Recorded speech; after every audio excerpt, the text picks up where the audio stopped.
Hello, everybody.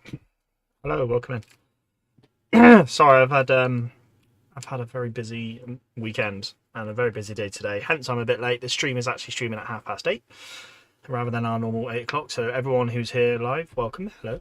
Everyone who's watching us back on YouTube, thank you very much for watching back on YouTube. And everyone, if you're interested at what we've been getting up to in these last few streams, we have a playlist showing it all. So go check out the big Sunday Civil War streams. I will just double check my mic's working. But welcome in, everybody. And a couple of things to adjust before we get too into it. Okay, sounds like it's working. Right, so firstly, where am I? This is technically a support stream. So a channel supporter, Mark, a good friend of mine, donated Perry Miniature's ambulance to us, so we're going to be painting that at the stream, which is it's very fitting because in between, well, last stream and now, we've actually had another really friendly and nice channel donation from Thomas, which we've got some lovely miniatures from there as well. So, a bit overwhelmed by it. So I'm not, yeah, I don't know what to say about it. So very generous from everyone who's supported the channel so far. This was all done on my throne wish list, which I've been chucking in my descriptions in the streams and stuff. So I appreciate everyone's gone out of the way and checked it out. It's pretty bare at the moment because you guys have been buying everything off it. But I'd like to say a massive thank you to Mark and Thomas for all your donations. And yeah, this is a kind of a donation stream. Something that I was meant to do a while ago and I haven't. I've been a bit naughty, but that's because I've been bogged down with my other stuff like the cavalry and the artillery. So we're eventually here though. We've got the Perry Miniatures ambulance, which we're going to truck on. Might be able to get it done tonight. And then my next stream I'm going to do will be a sort of a support stream for appreciation for Thomas, who's donated. I'll list off what he says donated. So he's donated some Perry Miniature metals, which are the fire zouaves. So I'm going to be painting them, which are really cool. Something on my on my overall wish list for a long time, something I wanted to get around to doing, so I appreciate that, as well as some Warlord Games mounted generals, which I've been eyeing up the Union ones recently for a divisional commander for my first corps, first division or first corps, so that's going to slot in nicely with that. So I think we'll get it, we might break it up slightly and do maybe the infantry, so maybe the fire zouaves first, and we'll look at doing the HQs after. But yeah, massive thanks to everyone who's supporting the channel, whether it's through subscribing, coming out, checking these live streams. We've got a fair few in already. Tim, Thomas, Mark, and Blake, welcome in. Nice and early, but welcome in. So, well, I say nice and early. We're technically half an hour late. I was at a pantomime. I don't know if you Americans get on board with those sort of things, but in the UK it's sort of big around here, especially around Christmas. So I took my daughter to pantomime, so that's why I'm running a bit late. I was earlier than I thought I'd be, but it still just worked out to be a bit late. So yeah, we're here. I'm not really prepared or anything. I primed up these models last night, which is not a very good excuse, but hey, we're here. So I have titled this Belt Buckles and Boots, which is my infantry streams, mainly because I was meant to be coming up with a more unique stream, which maybe can encompass sort of odds and sods when it comes to the collection, but I didn't get it done in time. So it is Belt Buckles and Boots. I'm having some technical difficulties my side of trying to change the thumbnail on the live stream. So at the moment it's my sort of generic live stream thumbnail. But yeah, it's behind you. Thank you, Tim. You got me. My brain is frazzled, like it mostly is. And you caught me off guard then. I was like, what's he on about? What's behind me? What have I just been talking about that might be something that could be behind me? But yes, very good. There wasn't a lot of that, actually. There was a little bit of it, but Will Young was in it. The famous singer, Will Young, if you can believe it. He was great. Anyway, back to it. Technical difficulties have not been able to change the thumbnail on this live stream, which is good. It might be something I have to do after the stream's finished, which is a shame. Normally I do it, so I don't know why Yeah, I'm not sure. For some reason, it thinks the thumbnail's too big. Anyway, that's none of your concern. Right, so we are painting up this ambulance. So let's quickly show off. I've started with the. It's on a big base. This is a like a oval base. I don't know what size it is. I just had a load of stuff left in the. I bought a load of bases off a company a while back. So but I've sort of dry fitted it all earlier the other day. So you can see the horse and the wagon will go there, and then we have a couple of so we'll look at who we've got. I'm not sure if I've showed this off actually, but we'll go show that off. So we've got an officer here with his like sort of notes. We've got two chaps basically lifting someone in or out of the ambulance itself, and then you've got the driver of the ambulance there. We have the actual wagon itself. Then we've got a couple of people. So we've got someone on a stretcher here, another person sort of on a blanket roll, and then a guy sort of sat down holding his head. And then the last thing here is the horse. So we do have a zouave here, but that's something else. In fact, we could just cut him off. Oh no, we'll leave him. Actually, I was just trying to make the most of my little wooden bits. But yeah, so this is the ambulance. We're gonna crack on with it and hopefully get it done. But anyway, I mentioned you guys are in the chat live here. Welcome in. How is everyone? Has everyone had a good weekend? Has everyone had a good week? Is there anything you're working on? Tim, I know you've sent through some cool stuff. I've seen your what you've been up to, which is very nice, and on brand, being American Civil War, very nice. I don't know if you can actually see in here underneath my camera, but you like. Oh, there we go. Boo, boo, boo.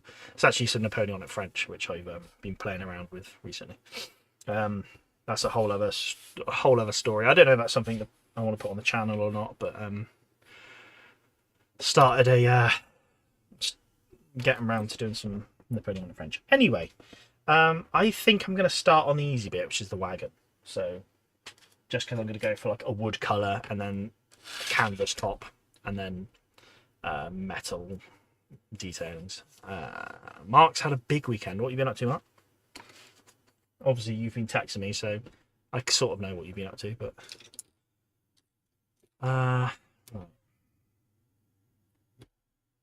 oh man, I need to decompress after a long day. I've been what have I been doing? Out swimming early this morning, so took my daughter swimming. Then off to my nan, who's just celebrating her 98th birthday tomorrow. So we had a bit of a party or a get together, and then it was straight in the car and off to the panto. So don't feel like I've stopped really. Don't feel like I've stopped.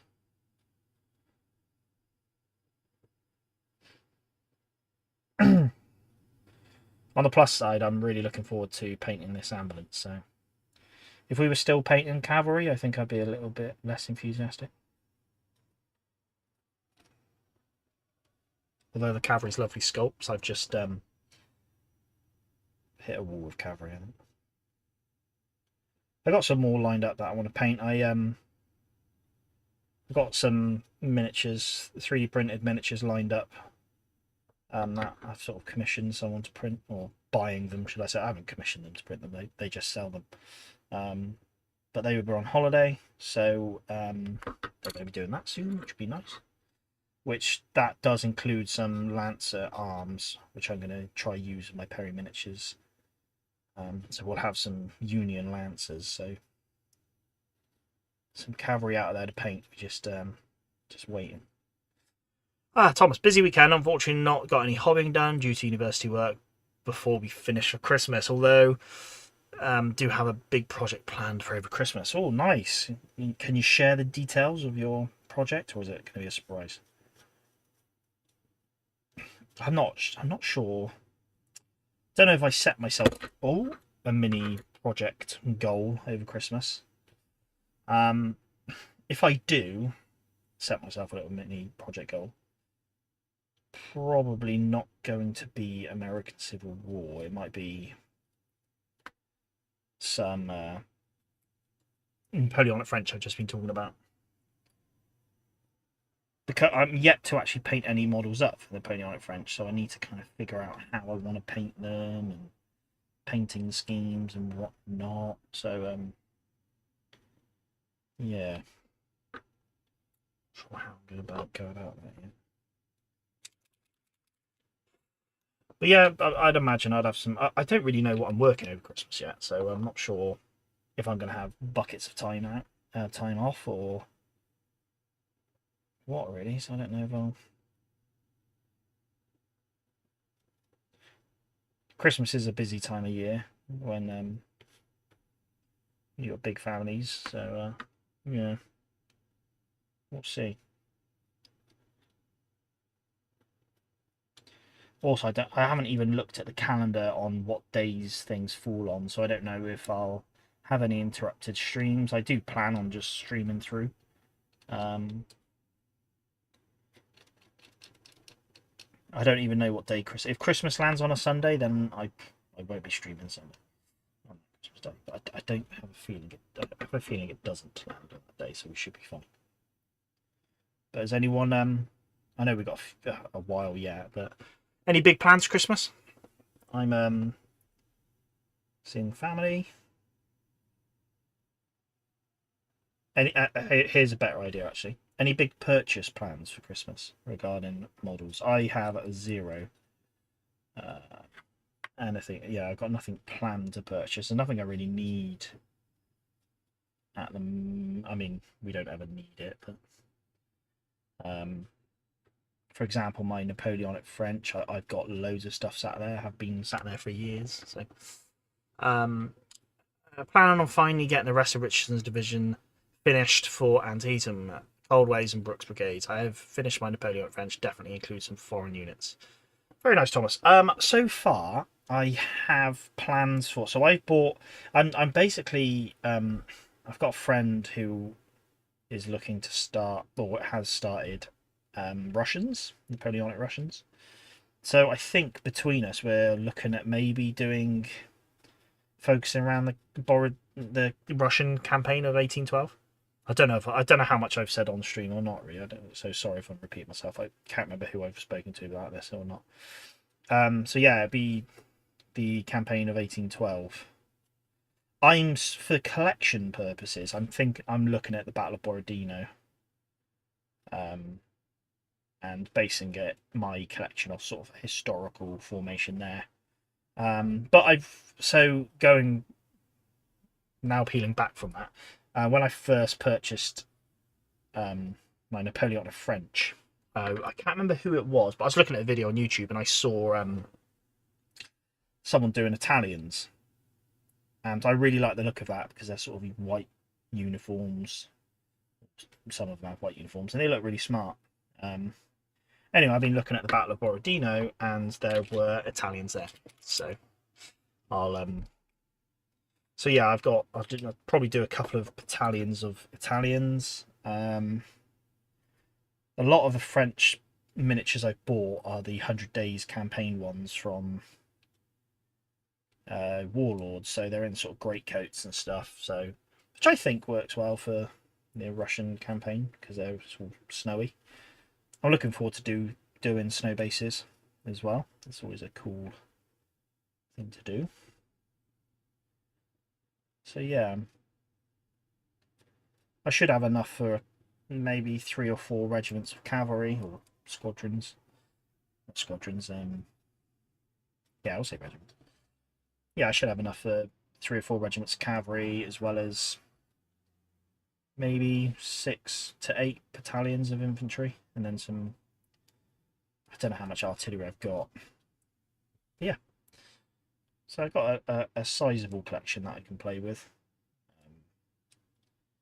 Yeah, it's just getting all painted. I dread Christmas. 9 people in my immediate family, parents and siblings. Take another 10 when you include nieces and nephews and in-laws. Yeah, I think I've got about 11 this year for Christmas Day, which I don't mind. It's just it can be busy and a bit much, you know. But I'm not part of a big family, but I've got 3 siblings, so it's always been a fair few of us around Christmas Day. So We're kind of used to it. I want Perry Miniatures Civil War cannons. Ooh, nice. What are we talking, plastic or metals, Blake? Plastic kits are very nice. Metals are even nicer, in my opinion. But both work. Both are lovely kits. Both are lovely ways of doing it, should I say.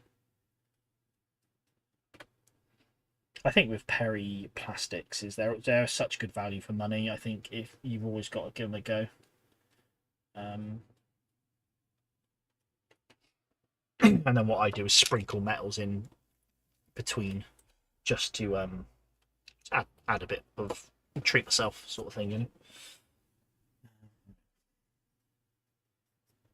What's going to be quite nice for these painting these miniatures are the green facings for surgeon corps, like the surgeons. I don't think I've actually said I'm going to be painting this up as a Union ambulance. I don't know if I've said that. Don't know, I just want to.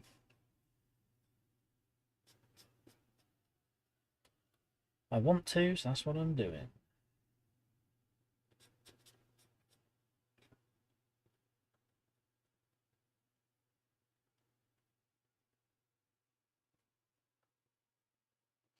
Yeah, we'll get this. Maybe I should have painted or maybe I should have left the wheels off for the painting.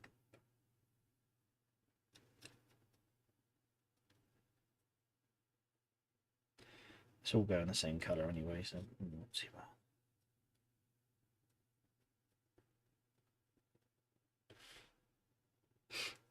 Mind thinking about a 3D FDM printer or laser printer purchase. Oh, nice one, Tim. Yeah, a friend of mine's purchased a load of bamboo printers, FDMs, and doing a really good job with them.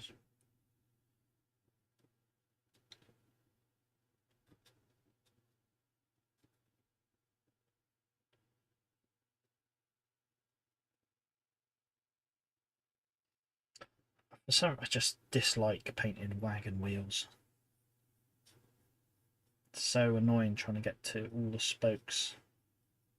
Be almost better just doing like a dip with them, just so you can get all the bits. My Napoleonic army started with my Irish Legion, as is expected from me. Yeah, I know your love for the Irish, Thomas.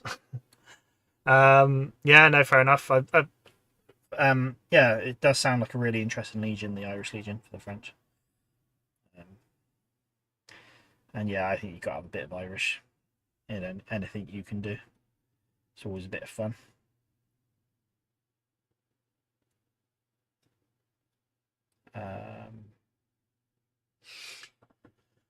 My big purchase for the horror bee is the Perry Union Division deal. My Christmas gift from me to me. Ah, very nice. Very nice. Blake, I was thinking plastic kit for the Perry's artillery, which is better for miniatures, plastic or metal. I would have, a few years back, I'd have told you plastic all the way. I'm just really liking. I've shifted really. Plastic's very good value for money, especially from the Perrys. Although I'm not sure who else does a plastic artillery set, if any. I think it's all metal or walled resin. So yeah, I really like the plastic kit. You got the modularity of it. You can kind of change them up and do whatever style you want to a certain extent. But I just something about metal sculpts, they're just rammed of character, whereas I feel like maybe the plastic kits lose that a little bit.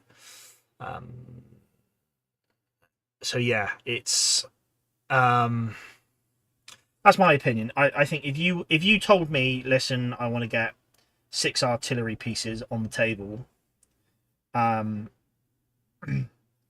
you know, or then I would probably tell you, yeah, I think your best bet would be plastic. However, if you just want to do a couple of guns just to add to your army, you know, and budget's less of an issue, then I would probably recommend the metals, really. just because they're really flavourful. And there's certain poses in the metals that you're not going to get from plastics, like the running up the guns. That's not something you can really achieve in the plastics. The plastics are great for loading and firing, but there's certain more unique poses I think the metals do better because you can just buy them in that sculpted pose. But Perry's, the Perry's plastic is such good value that it's always going to rank highly in my opinion. It's just recently, I don't know. And I never used to like painting metals anyway because I always found they were a faff to varnish, otherwise the paint would chip and it will come off. Whereas, I just kind of something I'm dealing with better in the hobby of just appreciating the sculpts. I think metals sculpts are just get more detail in them, in my opinion. Survey: do you think an FDM printer or resin printer for buildings and terrain placed? In my limited experience, Tim, I would say FDM printers all the way for terrain. I've got resin printers, and I wouldn't dream of. Well, there's two schools of thought with it. You're gonna get real good detail on a resin printer, but I think build plate, so the size of the build plate, unless you've got a massive printer, which is going to be expensive if you've got a massive 3D resin printer, the build plate size isn't going to be big enough, and you're going to have to print it in smaller chunks and then stick it together. And even with good 3D printers or resin printers, you're going to get a warp in the plate. Even with FDM printers, you'll get a warp in the plate. So and after a friend of mine Illuminated Realms on Etsy, go check out their shop. That's my friend of mine. They've done a lot of my terrain pieces in FDM, and they're just fantastic and not extremely expensive. I think I would recommend, if I was personally going to go print a load of terrain, I'd get an FDM printer 100%. Thomas: I've used both. Personally, I prefer plastics. This is talking about Perry's artillery. Personally, I prefer plastic, although metal cannons are good. It's a it's a preference, and also it's what job are you doing? I'm going to use an example here. If someone said let's build. Okay, let's just talk about what we've just been talking about, which is a Napoleonic army. So if I was like, I'm going to start a French Napoleonic army, and someone's like, okay, well, let's play a division level. You're going to want, let's spitball 6-8 artillery pieces, plus 6 to 10 battalions of infantry, a couple of battalions of cavalry. Then I'm going to be looking at plastics all day, because that's one, cost. Well, mainly cost, to be honest. Metals can be very expensive, whereas plastics are a lot easier to deal with, a lot easier, in my opinion. But if I, for example, was going to be like, someone's like, okay, let's do the French-Indian War, let's play Charts practice, let's start an army, where I might need one artillery piece, and I might need 40 models in total, then I would highly think about going metal in the future. And that, again, that's just personal flavour to like taste on it. There are certain sculpts and poses and stuff that I really like in metal, which you can't replicate in plastic, in my opinion, or I can't. So I think that's where metals come in, or kind of like what I've done with my collection, where I used to just get loads of plastics, and I used to pick them up cheap on eBay. I used to pick them up through like Facebook sales, or some people. I've had people reach out to me and go, "Listen, I've got a collection I'm getting rid of. I know you're into American Civil War. Are you interested?" So I'm like, "Yeah," and then like I dread to think how many plastic Perry miniature American Civil War infantry I've painted up, or I've collected and painted. And now it's getting to the point in my collection where I'm like, okay, I've painted this this pose so many times on plastic kits. You know, I know there is some modularity to it, but I've painted it up so much that I want to taste something different now, and that's where metals come in. Or, you know, like Studio Historia stuff that I 3D printed myself. Again, this is just a way of getting more poses. And yes, I've printed a load. Like, I've printed about 150 infantry, Confederate infantry, plus my plus my Iron Brigade, which is about 120 miniatures. And yeah, then that gets that point where I'm like, okay, I'm painting the same pose over again, you know. So whereas like metal miniatures, you kind of get that flavour of, especially when Perry's have got a large range. And then you get things like Warlord come along and release a load of box sets. So I've immediately gone and bought them because the variation and stuff. So yeah, it's depends on what you do. It really depends what you do. But yeah, no, it's a good question. I think if I were to do it, yeah, if you wanted to do a load of cannons, or even if you didn't want to do, just want to do, you knew you wanted to do 3 cannons, then plastic box sets there from Perry's, and you're paying for 3 cannons when if you were to go metal, you would be paying, you know, that would only get you 2 cannons. So yeah, it's definitely ups and downs to it. And it's just personal favourite. Again, I never used to like painting metals. Now I'm a bit more okay with it. Anyway, good evening. Oh, wagon looking good. Hello, Robert. Welcome in. Thank you very much. This is meant to be an ambulance. We're getting there. I'm chatting more than I'm painting, so it might take a while. How are you, Robert? Anyway, you had a good weekend? Are you working on anything at the moment? Blake said, I had a resin... I think I've missed a comment here. No, I haven't. Okay, I've had a resin printer. They are a lot of work. 100% agree with you. Resin printers are a lot of work. Something I... yeah, no, that's a 100% fair statement, and I agree with that. If someone said to me, Matt, I'm thinking of buying a resin 3D printer, that is something I would tell them. Yeah, you need to understand they are quite a lot of work.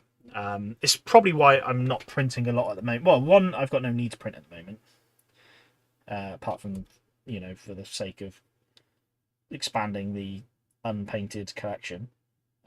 But they are a lot of cleanup, you know. And I found, like, for example, I had it up in my loft behind me, on my desk behind me, and yeah, like, I'm trying to be conscious of clearing up all the resin because I don't want it anywhere. I don't want it on my desk. I don't want to be touching it when I haven't got gloves on or anything. And I just found that was near impossible. There was always, and like, I'll do my cleanup on my desk here where I'm painting. I do my cleanup, and no matter how hard I try, I'll find there's still a bit of resin on there. That's then, you know, you lean on it and then your arm's sticking to it, and you're like, oh, great. And yeah, I've not had any issues with resin damaging my skin that I know of. But it's still not nice to have, and it's just that extra, like, not realising how much cleanup you do need to be doing or keeping an eye on, sort of thing. So that's the only thing I would say is, yeah, they are a lot of work, and yeah, you could say they're absolutely worth it. You know, you can get some lovely stuff out of them, but yeah, they're a lot of work. And again, it's like that, like talking about what miniatures and stuff to buy. What's going on here?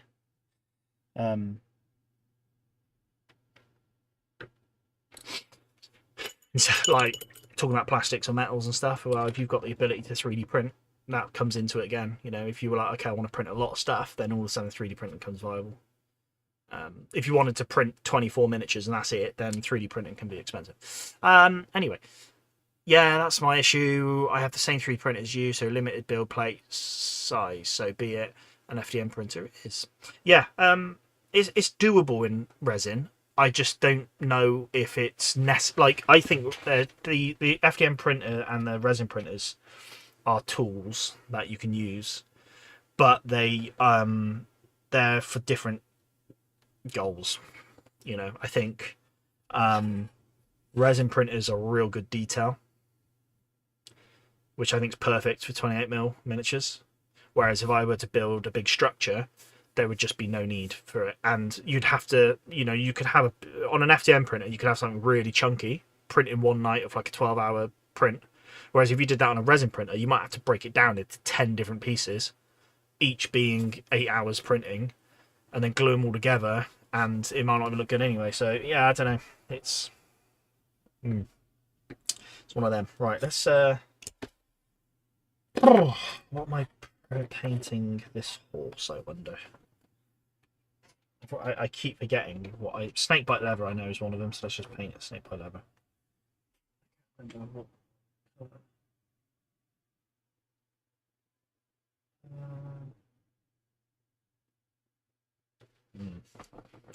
Trying to think. Anyway, I only have 2 batteries: my plastic Union Artillery and my metal Confederates. I got from Perry Confederate Brigade. How many guns are you doing per battery, if you don't mind me asking? Is it a couple of guns or just one gun? I started off doing one gun back when I started the collection, whereas now I'm looking to try shift that into 2 guns. 2 guns a battery. So a lot of my recent artillery stuff I've done, I've tried to make sure that I've got pairs of pieces.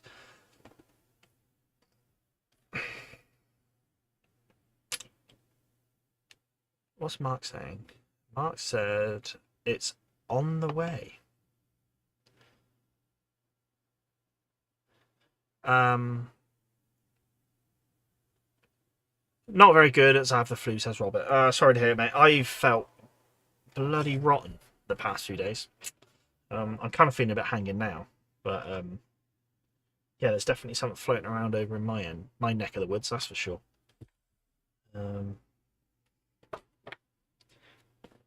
I'm just gonna try find what I've painted this horse now. Is it snake? I don't think it is. I'm not gonna go for a black horse for. Or maybe I do go black horse for what's that?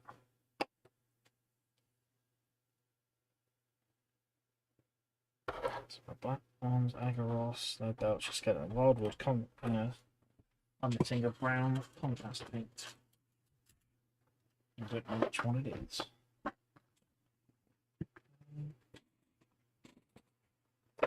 Gore Grunter Fur, that's probably it.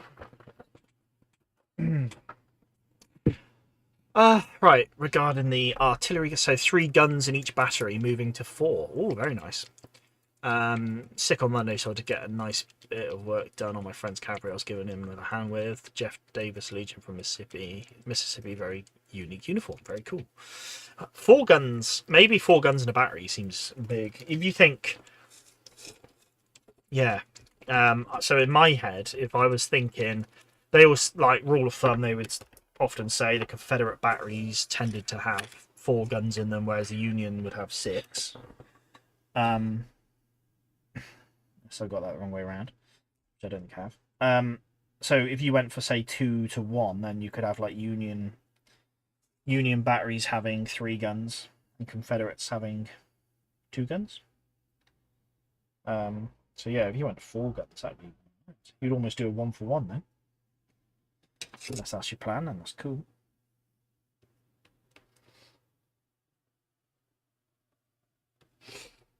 I'm kind of thinking I'd like to go up to 2 guns, but then also I'm thinking of table space.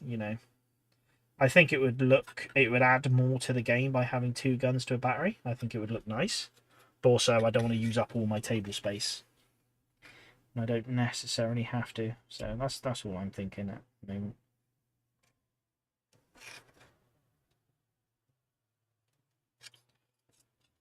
But the 2 guns would look nice. It's a similar argument of having what you call it, caissons with the guns. I haven't got any caissons, purely because I just haven't painted them up. Whereas some people use them on the tables as well, which again, it adds to the guns, looks really cool, but then also takes up table space. So,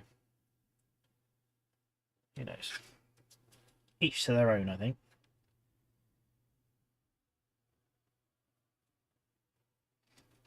Let's just get this horse painted.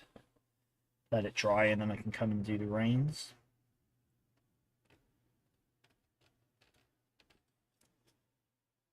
Wagon's not miles away from being done Anyway, Robert said, Robert, who has flu, says, I think I got it from the grandchildren.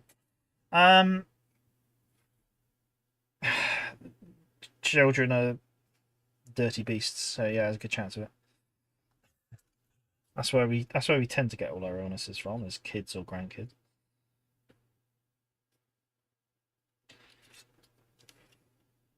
They're little beggars, that's for sure. I don't know if I picked my recent grumblings off my daughter or not. She's been pretty okay. I don't think she's been down under the weather or anything like that. Problem is, my wife works in a school as well, so she picks up everything.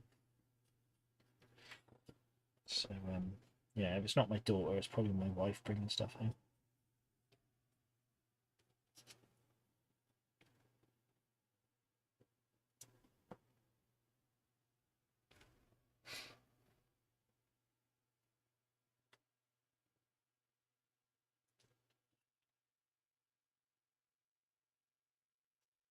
I deliberately didn't glue this horse on the base because one thing, I wanted to paint the ambulance off the base anyway. But also, I don't want the base to get in the way of painting the horse. That's why I've done it with. I will say, due to our basing of artillery, they are very small, as each gun isn't on a base and each crewman is on its own base. Okay, yeah. We have one caisson per battery with a rule that if a 6's roll, a caisson can be taken out. If that happens, the force chain in command needs to assign to get a new caisson up. Oh, that's a cool idea. A way of affecting gun artillery then. So yeah, that's very interesting. That's a nice little thing. And I guess if you're going to have the caissons on the table, we might as well make them a game piece rather than purely something there to look flashy.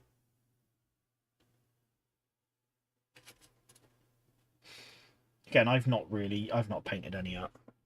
I've got a load here from all the artillery box sets and stuff that I've done in the past. But yeah, I've not really not painted any up.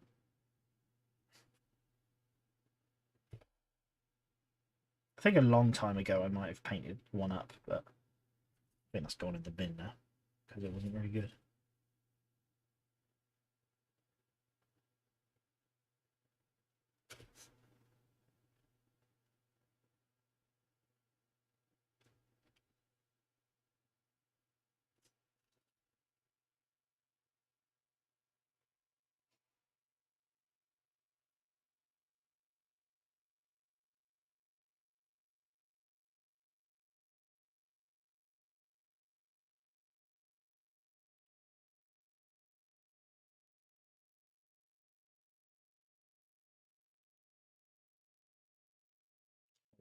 See,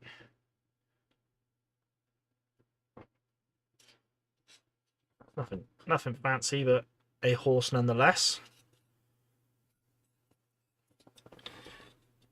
Yeah, it'd be nice to get this at least maybe this ambulance smashed through tonight.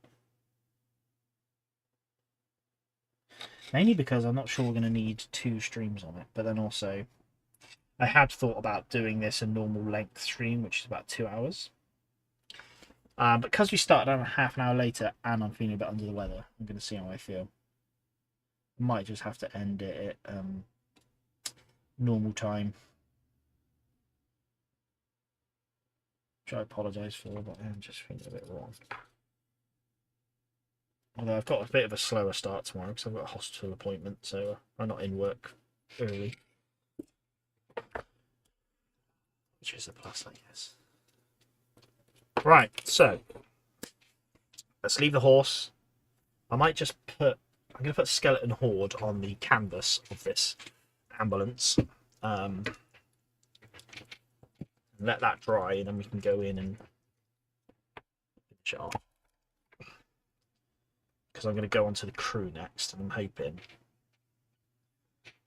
yeah, I'm kind of thinking that maybe the crew would be nice and quick to do. Who knows? Anyway.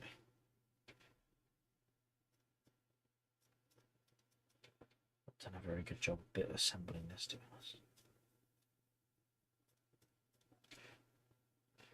Not clean this brush very well either. That's not very good, is it?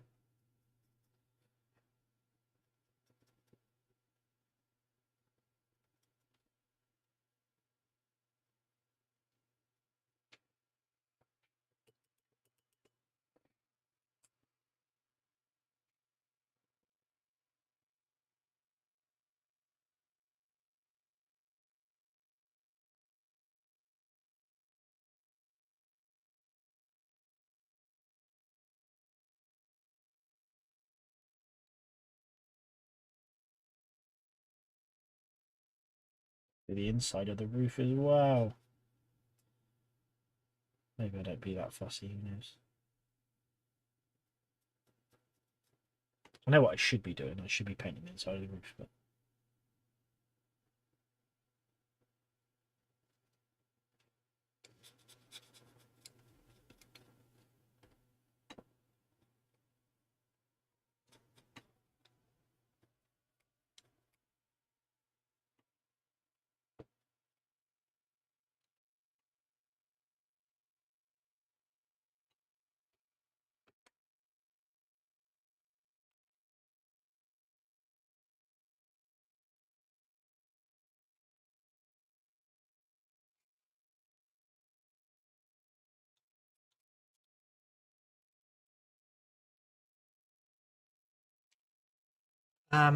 our rules can be very over-engineered. Units can run out of ammo and need to eat to restore stamina. I would say the rules have made actually benefit keeping units in reserve.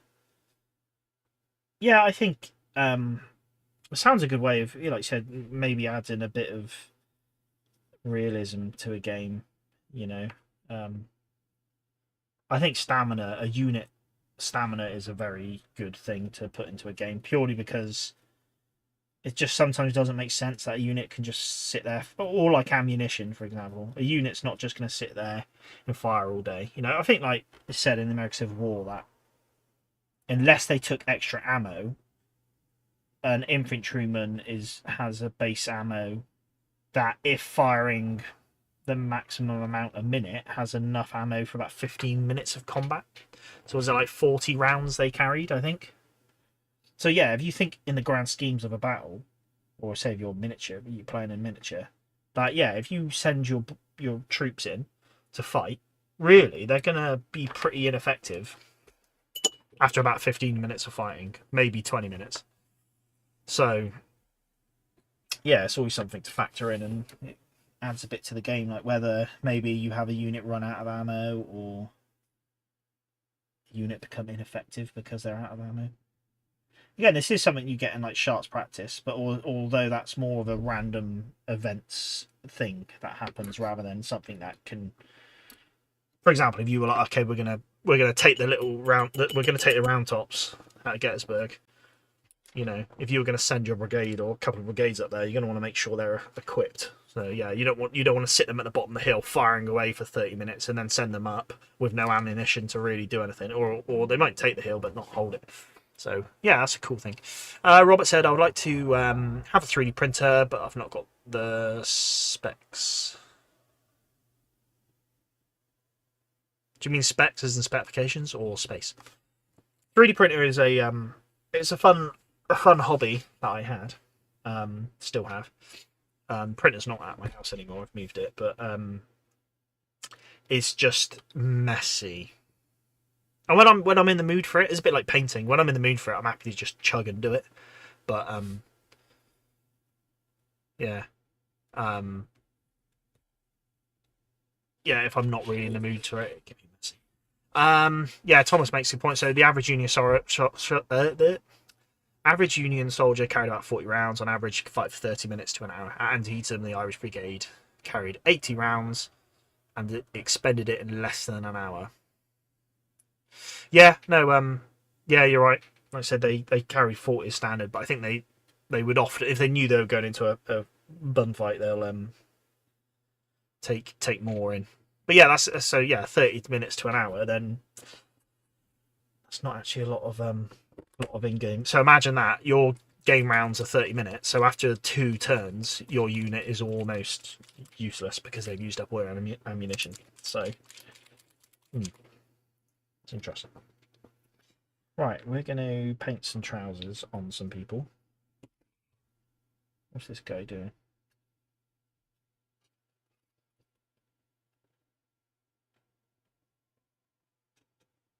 Oh, his leg is cut up. His trousers is... I'm trying to look at this guy. I was trying to see what this is here. But it looks like his trouser leg's been folded up and tucked into his shorts. Which is good to know. So I don't want to go paint his leg bright blue. But this guy's going...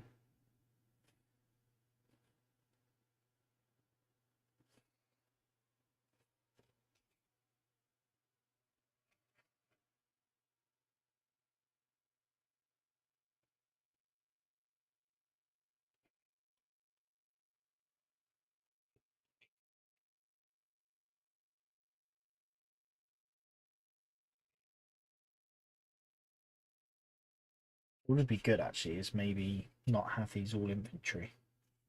Could be a bit of fun, couldn't it?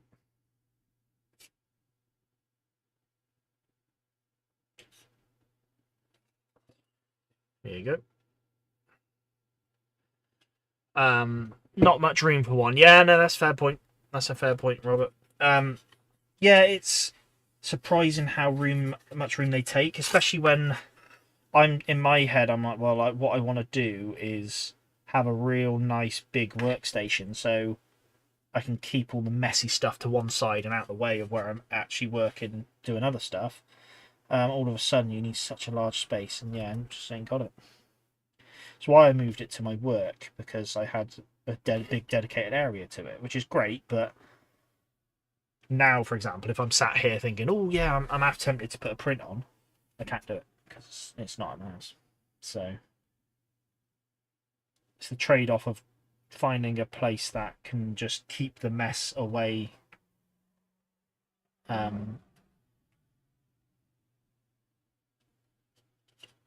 then, yeah, not have it at my house. So we deem that each unit is conserving rounds and have a baseline to fire for 4 non-consecutive turns, but if firing consecutively, that only fire twice before needing to resupply. Yeah, that's a good idea. Yeah. So you have the option to sort of preserve your ammo, but if you want to just let it loose, just let it loose. Hello from Arkansas. Hello, Alanschnecht. How are you? Welcome in. How's your week and weekend been? I've had a pretty busy one, and I'm just gonna have a nice relaxed one. Well, I'm making it slightly unrelaxed by really wanting to finish this model tonight, which isn't impossible.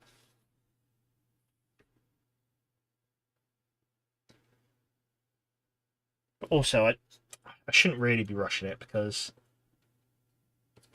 it just seems really quite fun to paint. You know, these are some really cool poses, so I don't really want to rush it. I want to enjoy it.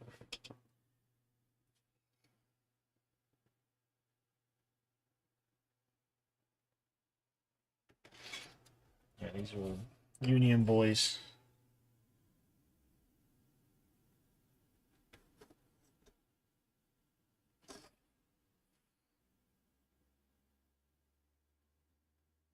A couple of them have got jackets. Actually, I'm not sure.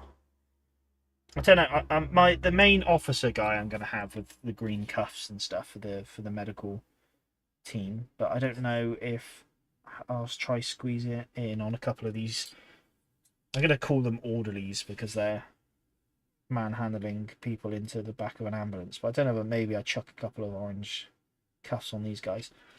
Mainly because it's just quite a cool thing to see. You know, to have different sort of uniform markings that you wouldn't necessarily see normally. So maybe I just make the effort to put them on there. Again, this isn't really a model you'll see much, but something I'll just chuck on the table and have at the back of the thing, you know. Sorry, my phone's just going off, so I want to make sure it's nothing important. Um, yeah, I think with something like this, I'll just chuck it on the table just for the fun of having it on there. So it's not really going to be something you see much of. That's something good. It's a bit like if you do like sort of camp followers or camp kits, you know. Just that. Anyway, it's wet outside, so I can't do any rattle can priming. Ah, it's a shame. Yeah, I mean, I have been, which maybe I'll regret, but I do mind. I spray all my miniatures in my shed, in my brick shed. So yes, there's moisture in the air, but it's not sort of out in the rain, and I've not really had much issues with my priming recently. So I might have avoided the moisture, but I know I've definitely had it in the past where I've had moisture get in and then it makes a mess of things, ruins the prime. You could have a Confederate casualty, and the ambulance corps had green trim and rank insignia. Yeah, Tim. Yeah, that's what I was just talking about. The green rank it'd be nice to show that on the models. So that's what I'm gonna do. Confederate wounded soldier would have been good, but I've painted all their trousers now. Whoops. Walkabout Games. Hello, welcome in. Hello. How are you? How's your weekend been? You had a good one? How's your week been, in fact? I normally say weeks because I stream every Sunday, so in between the streams, everyone has a week and a weekend. So I've had a busy weekend. Not as busy as it's going to be in a few weekends, I'm sure. Once the big holiday kicks off, but yeah, it's sort of busy enough. I mean, there's a local in the UK called Waterstones, which is a bookshop. I don't know if it's in the US, but anyway, it's a bookshop, and they for years they've had like a little small collection of Osprey publishing, sort of like Men at War and that sort of stuff. So I always go in there for sort of like American Civil War stuff, but they never have it, ever have it. So I never really get to buy any. You know, I've got to get it on there. Have to get it online normally. But every time I go to the shop, I check their range. Anyway, I was talking about these Napoleonics earlier. I'm looking at doing the 1812 Russian campaign. So I just walked in on the off chance they had anything to do with Napoleonics, because they've had the same like 20 books every time I go, and it's World War II like US tanks and stuff like that. So it's not really anything I'm interested in. But I went in there, and they had the Borodino campaign or Borodino battle book, which is exactly what I wanted. So I picked that up. So yeah, I've been having a ganders at that recently.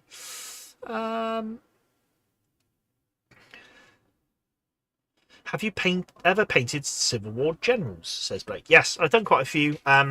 HQs and generals is something that I've not done for a while. So when I first started collecting, I painted up a few. And then I just haven't painted any more up.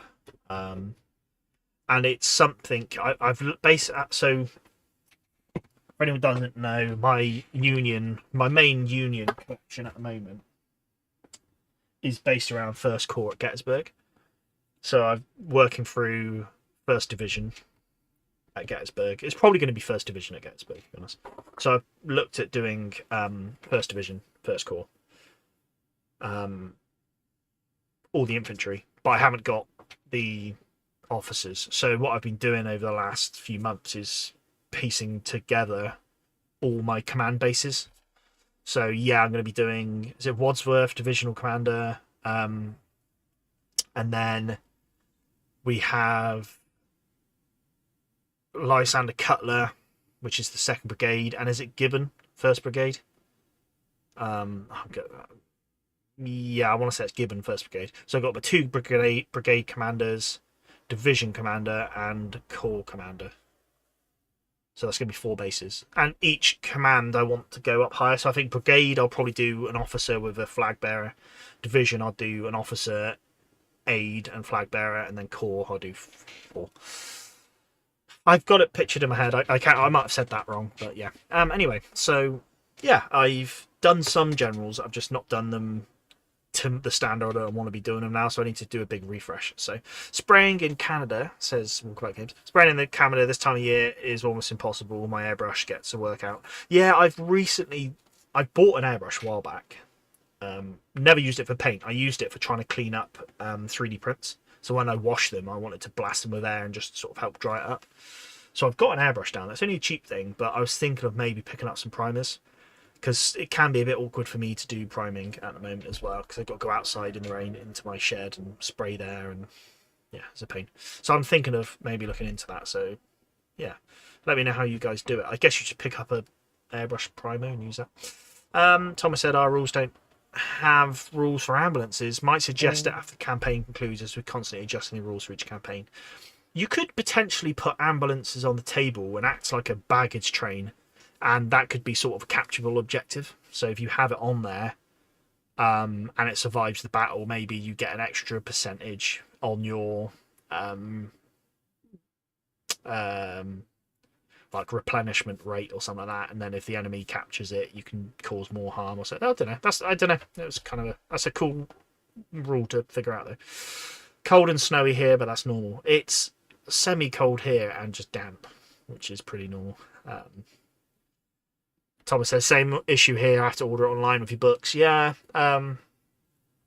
I'm kind of working my way through a lot of the Men at Arms and Rags of War. I want to try collecting more. I've got about, I don't know how many I've got actually. At least 10 of them. I have to do spraying in my shed as it's wet and windy here. Yeah, I spray in my shed. I'm working on Buford's Men Day 1 Gettysburg in 13.5 mil. Very nice. Yeah, so my cavalry collection at the moment, which is small and really messy, but that is Buford's cavalry division. So is it Devon's and someone else's brigades of cavalry. Thomas said I live in Ireland, so I just use paint on the primer as it never stops raining. Yeah. Well, I bought paint on primer about a month ago. I've lost it now, just from Army Painter, just which I can slap on bits that for example, when I was painting my cavalry, I kept snapping the spears. So the 3D printed cavalry. So what I've done is stuck spears on and then paint them, paint prime them, and then yeah, it's kind of a good way to target. Right, I've lost which blue I use now. Here it is. My paints are in disarray at the moment. So yeah. Gamble's Brigade. Thanks, Thomas. Yeah. Anyway, Explore Norfolk. Hello, welcome in. How are you? I thought the ambulance corps had black collar and cuff for officers, though material often faded to a purple-brown colour. And good evening. Evening. I'm only going off sort of like some stuff I've seen online where they had green cuffs and that for the sort of medical corps, like surgeons and stuff like that. So that's what I'm going to go for. Purely rule of cool. I want it because it looks cool. Walkabout. I use airbrush primers in my DSP LAE wash-free airbrush. Worth checking out. Very affordable on sites like Temu and Amazon. Yeah, so I do have a cheap and nasty. I say cheap and nasty. I've got a cheap airbrush. I don't know what it performs like. So yeah, I'll have to maybe pick up some primer and just give it a go.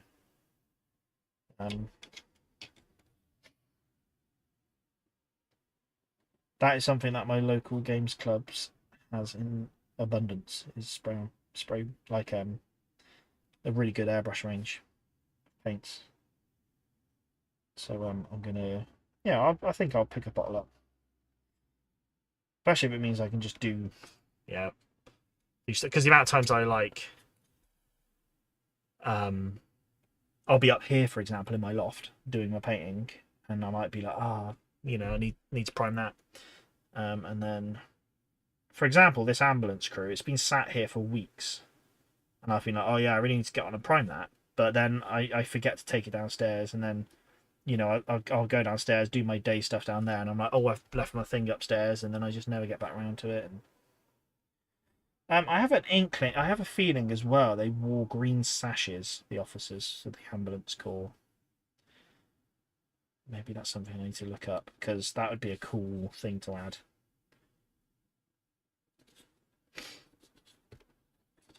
But yeah, the officer, I'm going to give him blue trousers because I like giving my officers blue trousers sometimes. I like the trousers. Thank you, Mark. Yeah, so coming along well. This airbrush works very different to normal airbrush. My favourite thing is less cleaning and maintenance. Yeah, I've not really used airbrushes much, so I can't really comment on it.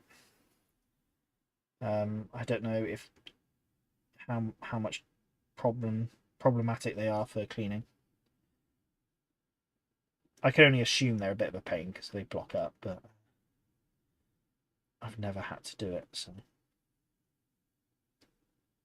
not yet anyway.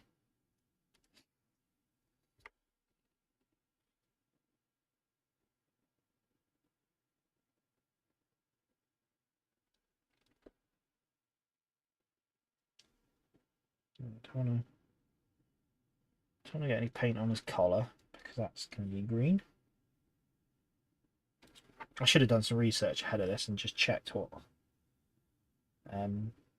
sash they wear. Because yeah, if there's a chance they're wearing a green sash, I'm going to go for it. So I like the look of that.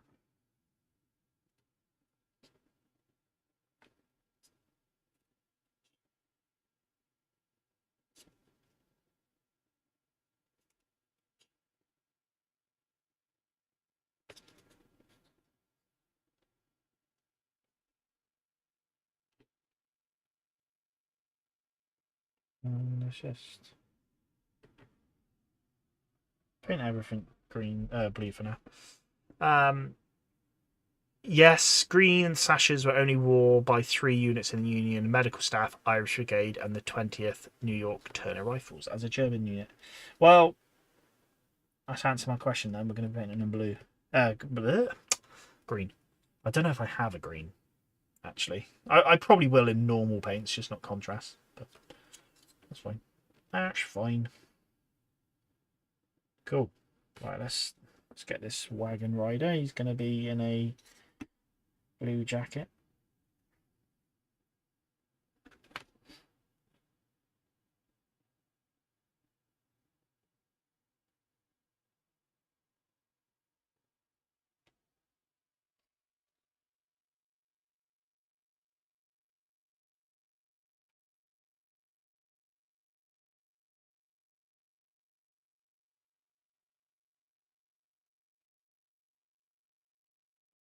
Did the Bucktails have green uniforms? Says Lanchnet. I always believed they wore blue.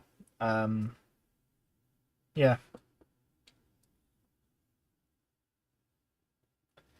In fact, I'm fairly confident they wore blue, just because I saw a reenacting group reenact the Bucktails once live, and they wore blue. I've not known them to wear green.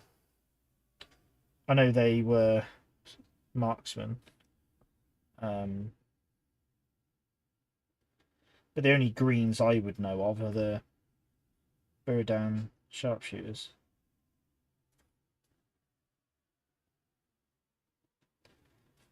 Was there 2 regiments of them? The US sharpshooters? Oh no. I just...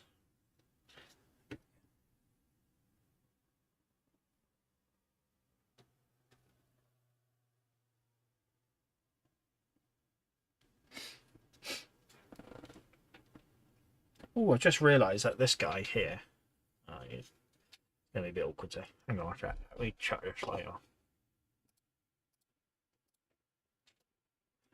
This guy in the middle here, he's got chest.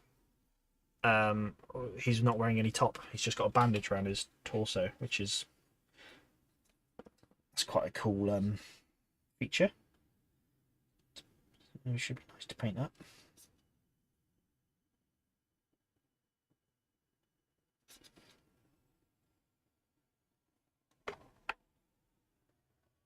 Right, this guy, he's just helping someone on the ambulance, but I think I'm going to give him blue.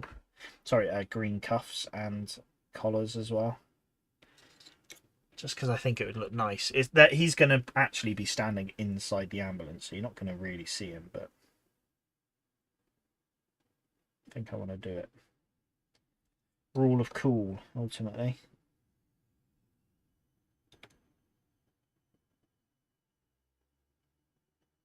I think it would look nice. I want to do it.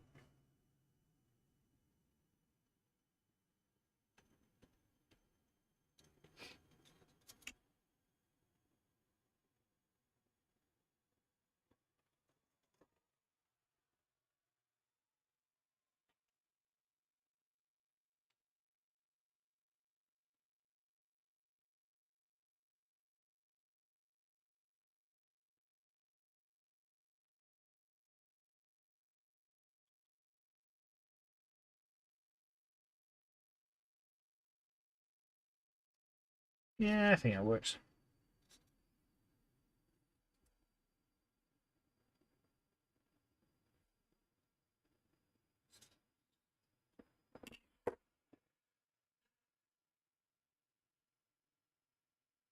Oh yeah,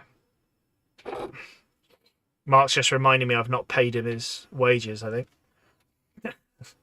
Don't forget to like the script. Yeah, very good. Well done, Mark. Yeah, if you'd like to, please like the stream. Always helps. I do have some videos coming at some point. I've just got to do them. I've said this lots of times now, but I'm using these streams as just a reason to get me pick the paintbrush up again. You know, I've spent a long time away from it, and I'm really finding this is helping. Just get me painting again, really. And it's nice having you guys here to chat with as well. So I'm not doing it on my own. So,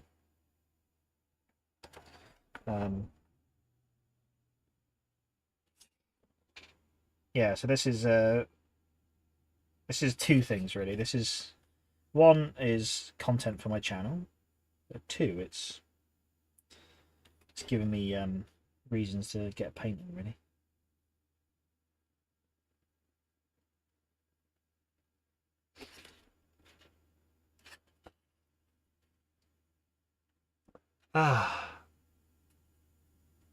Lanchette, thank you very much.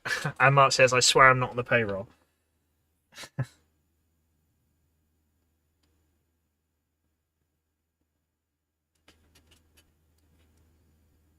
I mean, it'd be good if you could. You could just edit all my videos. That'd be great. If you could film them and edit them, that'd be great. I tell you, I know there's people out there who do have professional editors, and I can see why. It'd be very handy. Right, so let's look at these guys on the base here. So we got this chappy here. He's got a bandage on his head, holding his head. This guy here, he's got a shirt on, so he doesn't need a blue top. And then this guy under the bedroll here. I don't really know what he's wearing.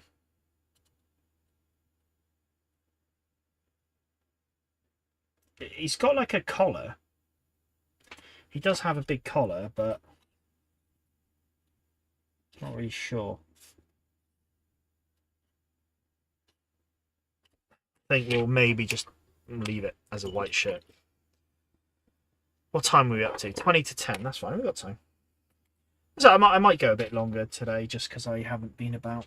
We'll see. I might jump back to the horse and just get this strapping done. Oh, actually, I need to do the. What do I do for hair on this guy? Wildwood. Right, let's do the hair.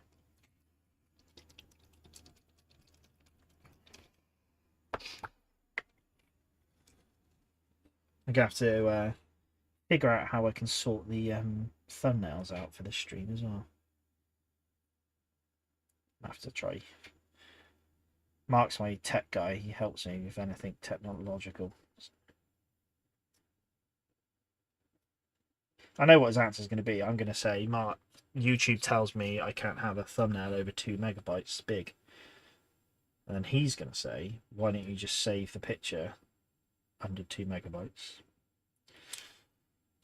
So he's right. I just never remember how to do it.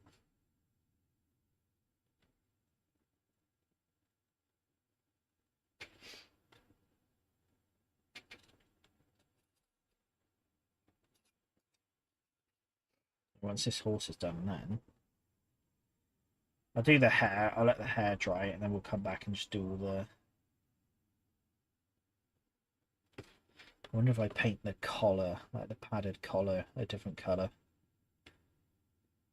What colour do you think it might be? I could do it like a skeleton horde, which is a bit like a sheep wool. Someone's thought. See the padded collar there?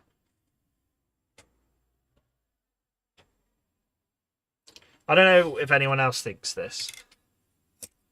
But every time I think of like an old padded collar for a horse, I think of Robin Hood, Prince of Thieves. Is it Prince of Thieves? Yeah. When they put the friar, they put it on the friar, make him pull the wagon. Don't know why. It always reminds me of that childhood memory, I guess. That was one of my childhood films, Robin Hood and I was gonna say Men in Tights. That was also one of my childhood films, but no, Prince of Thieves. Right. I'm wondering if I do. Maybe just do a wildwood on it. Tell you what, no, I'm going to do Garrick's sewer. A leather brown, yeah. Thank you, Tim. That's what I'm going to go for. I'm going to go for Garrick's sewer, which I used the other day on the Texas Lancers hats and really liked it. Do you know what? Talking about these streams being good for my hobbying, I found a fair few good paints through this stream, like just where I'm like discovering new paints. Even though I've had Garrett's sewer for a long time, I've just never really appreciated it. Yeah, that looks nice actually. I found that paint the other day for my new button-up paint, which I like. Which the other day when I was painting the other day, and I've trucking along with some Studio Storia Confederate infantry that I've had sat there for a very long time. So I'm like, well, do you know what? I'm going to get on with them. So and yeah, I've whipped out that new button up, and I like it a lot.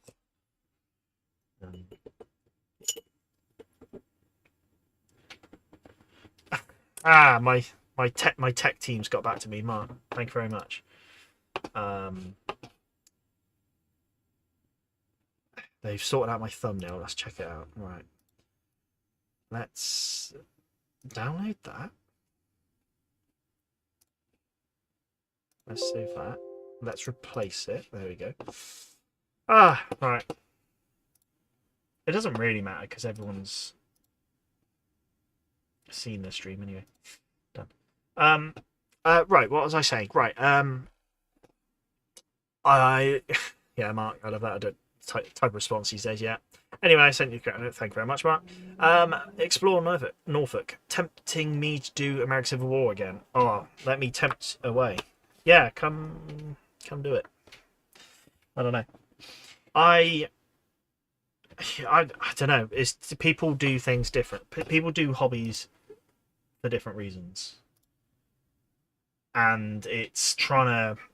Some people just like them. I don't know. Why did I? I think I bought into American Civil War originally because I just can't not buy things. But then I explored the war itself, and that's really hooked me, Whereas maybe there's some of you out there who are like starting off with the war before going into the miniatures, and then, for example, if I was trying to tempt someone in, I'm not sure how I would go about it. Have you seen Gettysburg, the film? And then I could be like, oh yeah, that's great. Look at these battles, or or if you come from Napoleonics, and you be like, oh yeah, great. Like, check out the Zouaves. They're basically really fancy uniforms like Napoleonics. Yeah. But no. yeah, American Civil War's got that. Got that hook, I think, for everyone. Oh, I've just found this colour. Mantis Warriors Green. Let's try that out, see what that looks like. Worst case, if it's too bright, I'll dull it down a bit. Yeah. The wagon is looking really basic right now. But apart from that, it's good. I've got to do all the metals on it. Which is...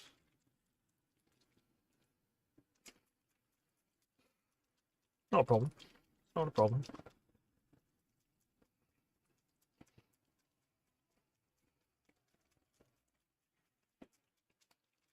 I'm just going to try this green. It looks very bright.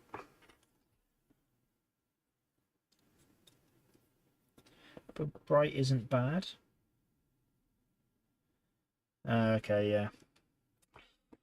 No, that's not going to work. It's very light.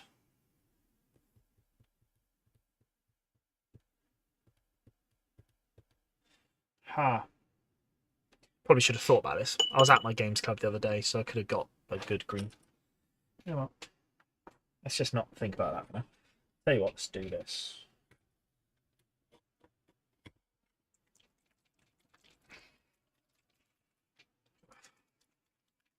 I think at the very start of my streams, we were talking about getting a paint shaker.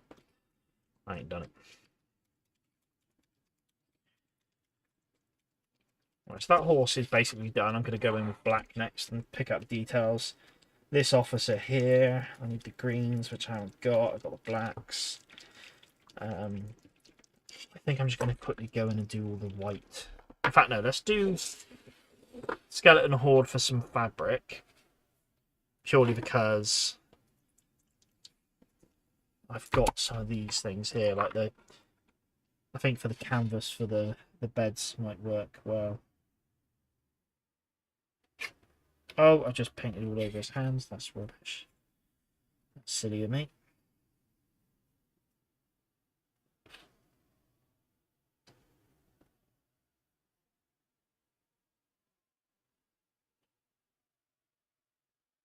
Put too much on. Too much paint on as well, so I've got to move it around.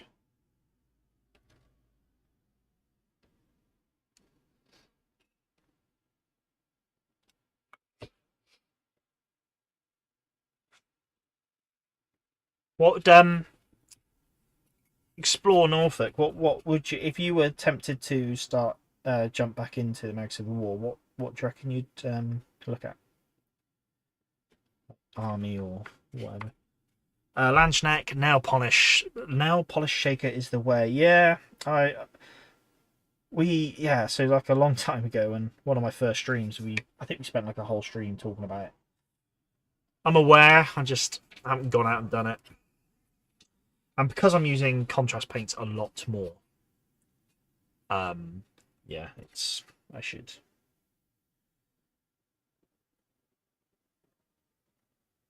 Especially when I think is obvious when sometimes you aren't shaking them up enough. They just act differently.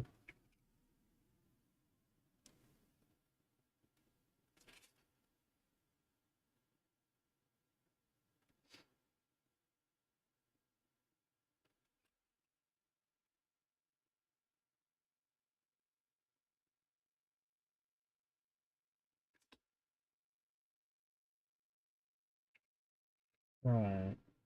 Let's see if that...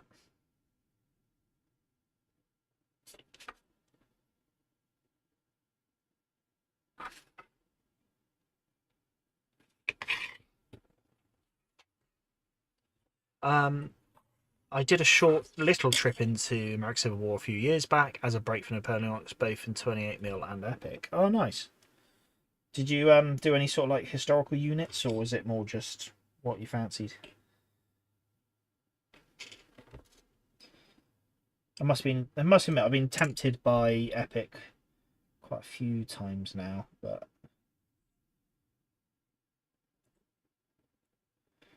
I'm just not massively sold on the way the units look yet. Something I'm still trying to get around. Not sure if I'm a fan of the ranked up 13.5 mil. I just like 28 mil, and I know for the games I want to play, it's not practical because I want to play big battles, but can't help it. I just like it. I like the look of it. Right, I think we'll go for black.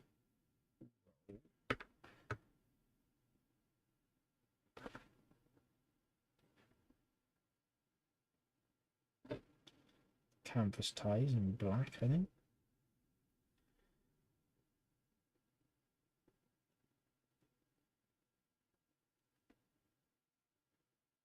Purely because I think it just stands out a little bit more. Nice.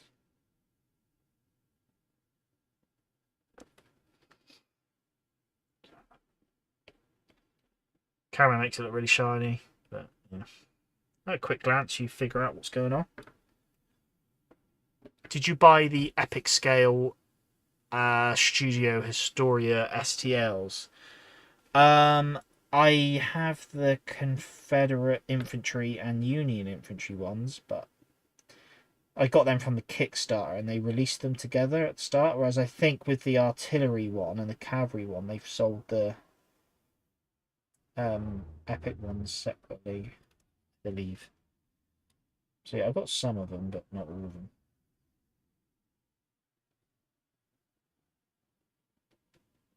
I guess technically with the artillery and the cavalry, I could just make my own by just printing them smaller. So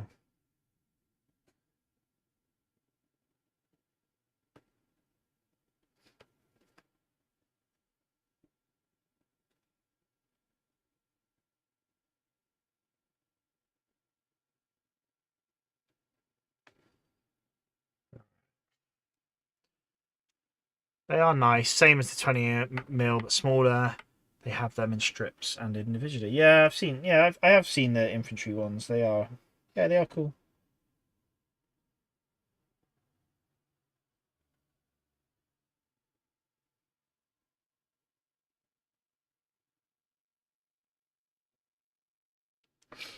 I think when someone, I think someone once told me that. I feel like it might have been. I want to say Ken from 3D Miniatures. I don't know. He changed his name a few years back. But he's part of the Plastic Crack podcast, unless he's not anymore. I've not seen a podcast in a long time. But I think he once mentioned about the frontage of wargames Epic, like Black Powder rule set. The frontage is the same as the 28 mil frontage. So yeah, you get more miniatures technically in the unit because it looks bigger, but you're technically still playing the same scales in the game.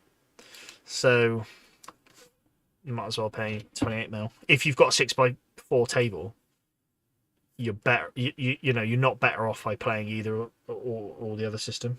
You know. And so then I was like, oh, I'm not fussed. Right, I'm gonna go for a grey. I'm gonna go for a grey for this blanket roll because it's almost like it's a rolled up long coat or jacket or like a bedroll that they had on them. I did the Peninsular War mostly, painted a bunch of both the 9th and the 29th Foot, a few Portuguese units with cavalry and more dragoons. That was really more dragoons than was really necessary, but I enjoyed painting cavalry. I was really tempted by the Peninsular War. I think the problem with me is finding people like I'm getting more and more wanting to play with my models, so I'm kind of stuck to systems. Although I don't play games at the moment anyway, so but it's true. Like I'm more likely to start a system if my mates playing, and my mates don't play anything like that. So I was like, I really want to do Peninsula War. I really wanted to do Prussians, end of like sort of 100-day campaign Prussians. But I've got no one to play with, and I'm not in a position to go out there into my local games club and sort of play with randoms or anything or join a club just because I don't have the time to commit to that. It's sort of more, you know. I guess I imagine a few of you have a few of you are probably in the same position where you're very much egged on in your hobby by what your mates are doing or your hobby friends are doing, and I'm similar. So yeah, I was like, well, I'm not going to start a peninsula war because I've got no one to share it with. And it kind of stopped me. And yeah, I bought some Napoleonic French a long time ago because I wanted to, as a bit of a fun hobby for myself. But then yeah, like I said, a friend of mine's bought some 18. Well, he's planning on doing an 1812 Russian army. So now I've kick-started my Napoleonics back in. I don't know if anyone can tell. I was talking about it earlier, but so below the camera here is a load of French Napoleonic stuff. These are from Victrix that I'm going to be painting up as Italians. But yeah, so that's a project I've just really started getting into. But that's purely because I've got a gaming friend who's up for it, so which massively helps. Right, let's get back to this. Anyway, you need the STLs for Epic. If you reduce the 28mm files, the bayonets, etc., will be too small. Yeah, that's fair. I say I've got the infantry, just not the cavalry or artillery. But then I would only be interested in that scale if maybe I did. Oh, sorry. Maybe did a different basing style. Like I don't think I would do. I don't think I'd copy Black Powder or anything. Explore Norfolk. You're lucky you get to game, not a single club for miles. For me, that isn't stuck with the GW bubble. Luckily, my girlfriend hurls French at me from time to time. I'm lucky that I have a games club literally over the road from me, so I don't go there at all really. I use it. They've got a good shop, so I'll buy stuff from there. But yeah, I don't get to go there much. But yeah, they're really big on Games Workshop systems, but also lots of other stuff. So they've got they do have a large historical group. So I could get games there. I must admit, I'm not saying I couldn't. I could probably easily get games there. It's just I'm not in a position to do it at the moment where I'm, because weekends are sort of written off for me. It's because that's when I spend time with the family and that.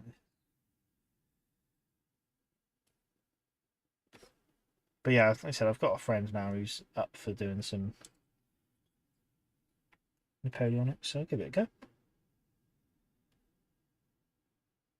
Yeah, I'm not sure I could convince my wife to play games. I've not massively tried, to be honest. But I think I tried to get her to play Sharks Practice a long time ago, but I don't think she was having it.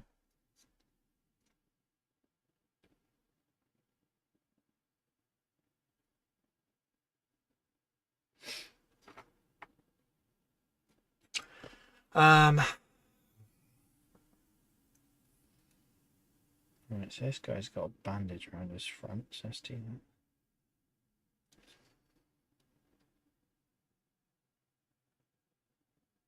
Where he's been hurt.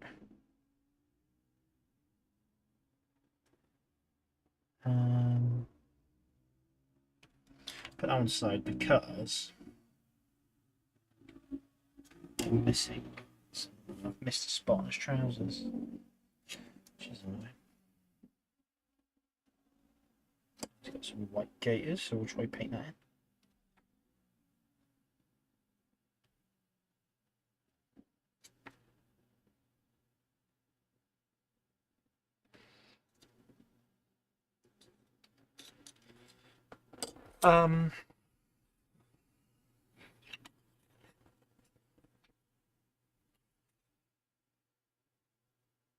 But yeah, I think having like a games club or a group of mates that you share your hobby with, I think it's a great way to encourage your hobby. I'm just a bit unlucky that my main group of mates at the moment, like we're sort of out. We don't play the same systems at the moment.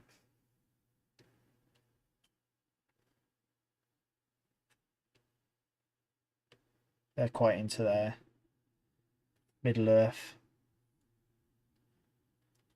Lord of the Rings stuff, and I'm not so much.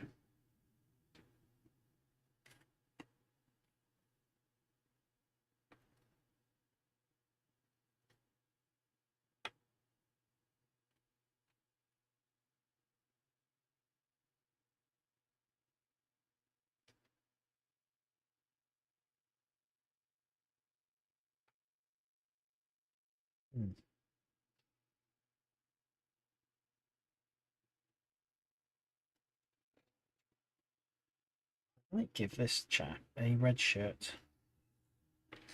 Actually, no, let's just keep it simple. Let's keep it simple.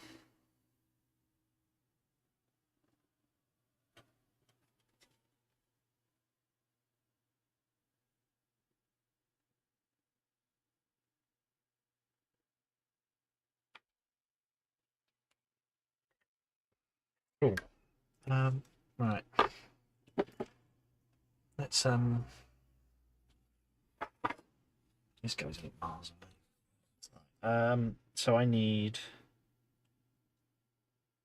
get the blue back again, the trouser blue, because I missed a bit. And then I need the uniform blue because, or the dark Prussian blue, as it were, because I have missed a kepi. Okay, goof, I am.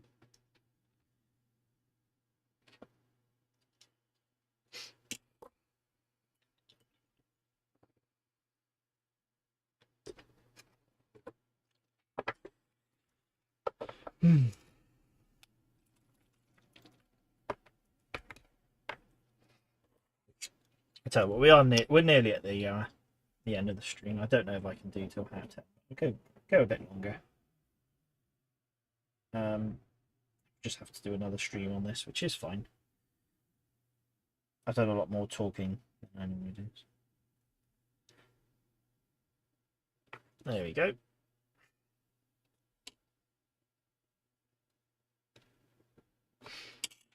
I might just put. I find historical gaming in general interesting. I have a habit of delving right into the history of various regiments or units down to the uniforms. Probably why I'm slow at painting. I'm exactly the same. Like massively, I find it enjoyable looking into the conflicts and stuff and the battles and then units. You know, like a bit. You can follow the Irish Brigade or the Iron Brigade and stuff in the American Civil War. Follow them through certain battles and stuff, and just key moments of certain battles. You know, for example, Little Round Tops. You could. That's a battle in it. So, like, if you were to look at it on a 6x4 or an 8x6 table, you could fight the battle Little Round Tops as a battle on its own. So, yeah, you can. There's so many little bits, or like Culp's Hill, for example. You could to use Gettysburg as an example because everyone loves Gettysburg. Yeah, there's so much you can just sort of pick at, and yeah, just get a bit into it really.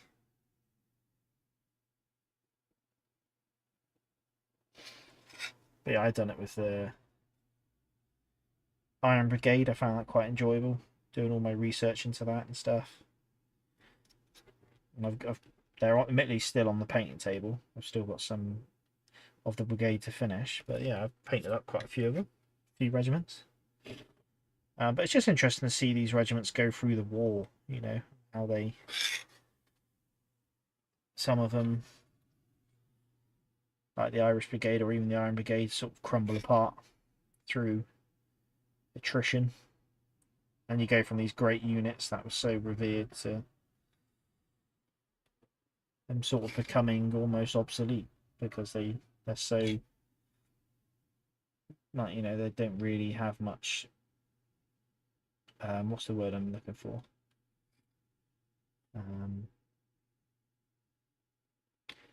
What is the word I'm looking for? They're like sort of their combat strength is minute, so it's they're ineffective.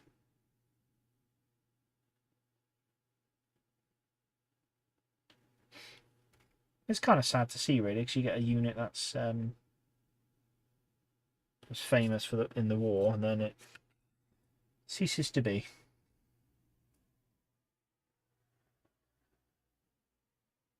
Or even like generals, for example. These impressive generals and either die in battle or sort of just get brushed out of the war. It's fascinating. It is fascinating. That goes for other wars as well, not just the American Civil War. Like you could say the same. The reduced. Thank you. Yeah, that's what I was trying to get at. But yeah, like with the, if I'm thinking of like Napoleonics, for example, you could say, you know, you look at Marshal Ney or some of the marshals or generals that died in the war. Like, it'd be quite cool to follow some of them. Ney's obviously the big one, but people argue that he didn't have his best battle at Waterloo and stuff like that. He was off his game, and but then it's kind of interesting to go back and look at battles where he really shone, you know. And we can say that with like American Civil War generals. Hood always comes to mind. I think Hood's a great example of it.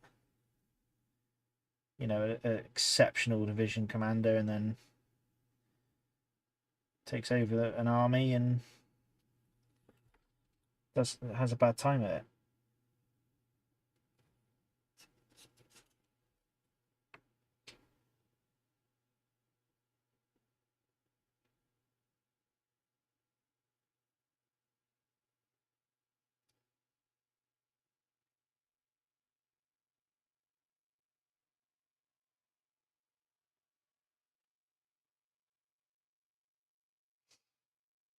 Well, all right.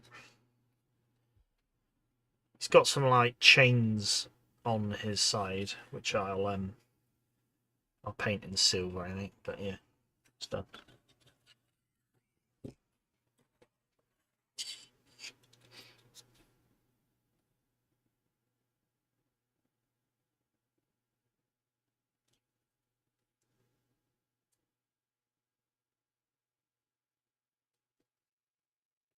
Oh no! I dropped him. It's every time.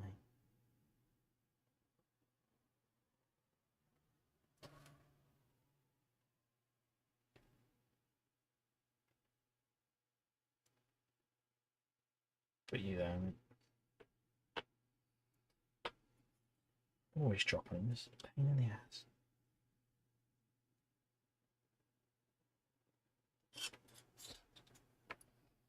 Right, I think what I'll do is I have to find a new green for these guys. This officer at least. Could probably piece together another few medical officers as well. Have some spare bits.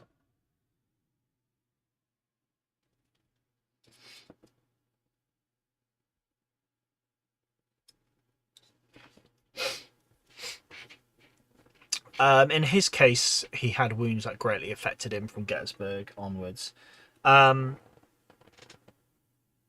Opioids.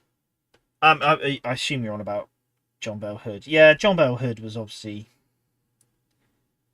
physically half the man he was because of all his wounds. So yeah, I think that's a big part of it. But then also, well, yeah, I mean that is a massive arguing. I'm sure there's people that's been arguments for years of, you know, was he commanding above his station, or was the fact that he, you know, he lost an arm, he lost a leg. I think during the war as well, he had like a load of kids die from scarlet fever as well, so that probably didn't help.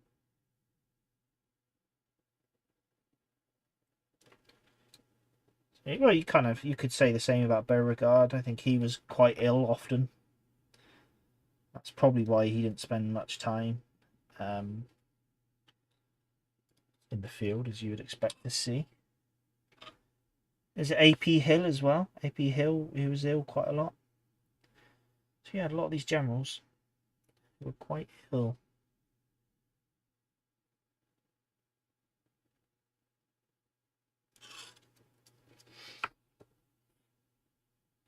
They always say Jackson at Antietam as well. He was off his game because he was just tired.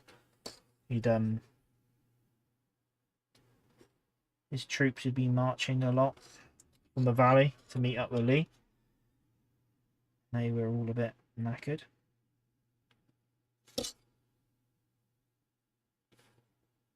So yeah.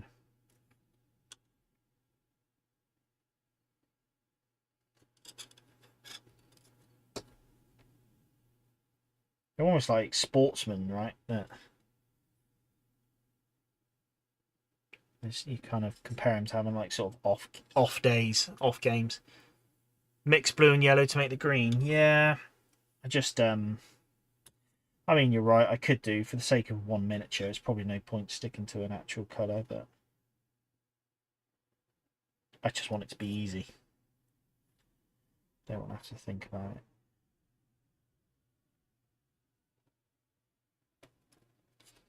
I'm not going to finish these guys anyway tonight, so I can wait.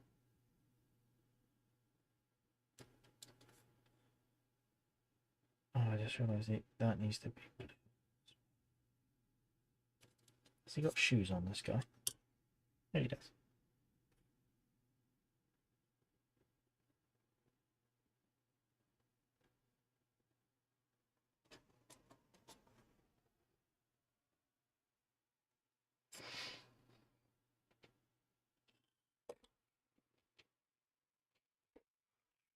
John Bell wasn't exactly old, early 30s.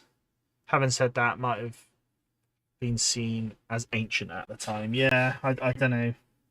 Be interesting to see the average ages of some of these generals or colonels. Starts to make me feel old as well. I feel like I'm still young, but then yeah, you get some of these guys who divisional command. Well, how old's Custer? When he was in command of a brigade, but he wasn't very old.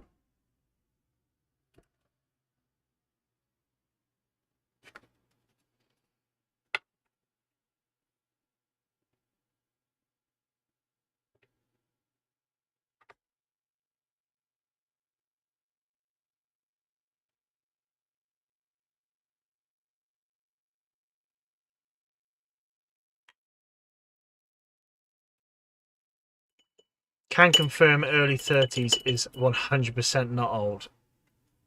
Yeah, Mark, five or 6 more years, mate, and you'll be there.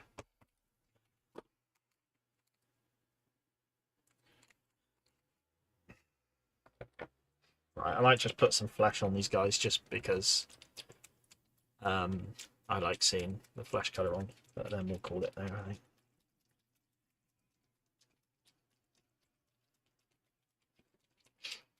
Probably should just let this dry a bit, but horse is almost done. That's fine. The wagon is done. I've got to do the metal on the wagon. Let's chuck this flesh on this guy here.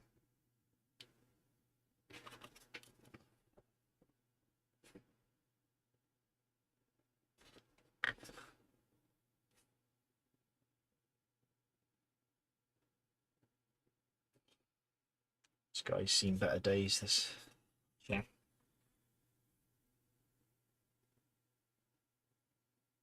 They have sculpted a hole in his leg, which I guess I could do something with, but I don't really know. I don't really want to put blood on the miniatures. I don't know why. I just don't feel very. Yeah, I'm not sure. Just seeing how brutal the American Civil War were at certain points, I don't think I want to model it. A fantasy system, I'm more happy to put gory details on something, but I don't know if I want to with historics. Don't know if that's anything people share. I don't know if they have the same thoughts on it. But yeah, I don't want it. How to do my flesh, says Tim. Gulliman's flesh, contrast paints is how I do it. I used to use a Cadian flesh from, I think it was Cadian flesh from GW, and then I'd put a flesh tone wash on there and then potentially highlight it, but I really like this the flesh from Gulliman's flesh from GW. I really like it. So yeah, I've been using that. I think it works.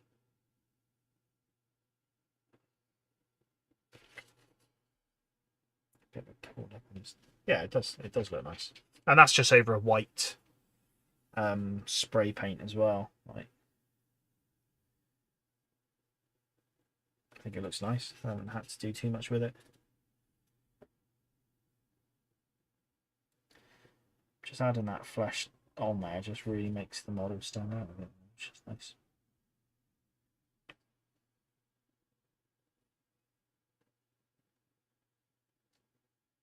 I don't think this needs any layers or any highlighting or anything, but you could easily go in and put a highlight on if you wanted to.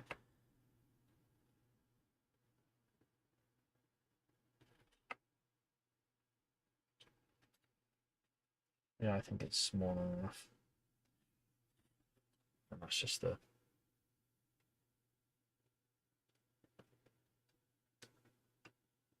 Lanchneck says fish.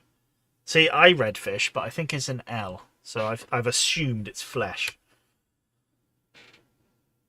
I can also show you how to do my fish at some point if you want. Do you know what I mean? Let's chuck some flesh on the officer and then we'll call it that.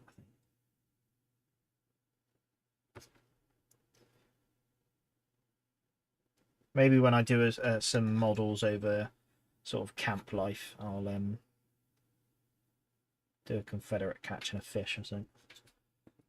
I keep it minimal. If I do paint blood, I tend to paint it like black wet patch near a tear of clothing. Yeah. Just don't know if I feel comfortable doing it. I don't know. Yeah. Not sure I feel comfortable about putting anything too gory on.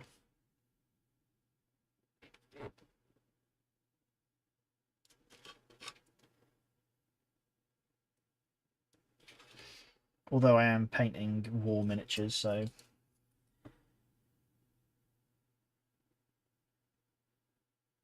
just don't think I need it. Don't think I need to add it.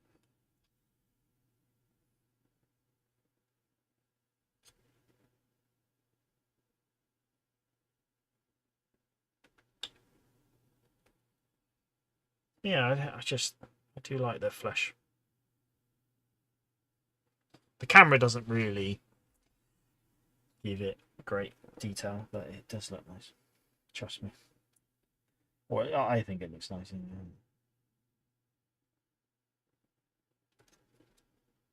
There's going to be better painters out there who think they can do a better job, and they probably can. So,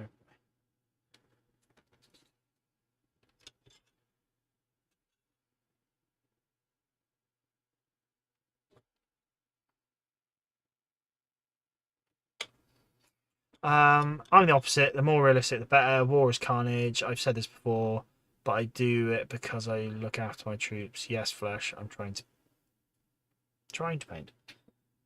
No, that's fair enough. I think it's everyone's got their own taste and style with it. So fair play. But yeah, that's how I vaguely paint Tim. The flesh, just using flesh contrast paints. And I think they work well.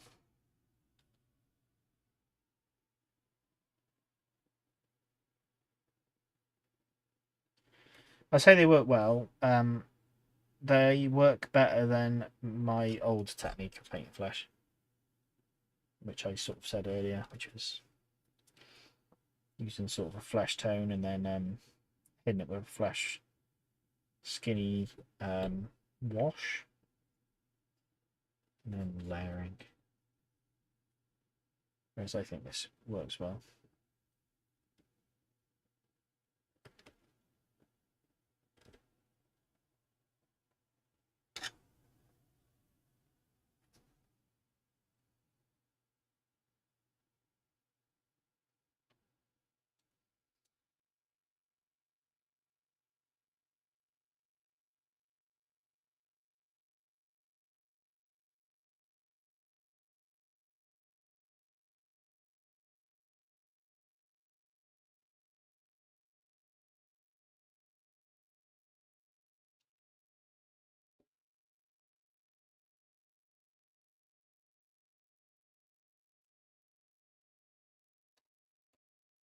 I think this bit here won't be now. We need to.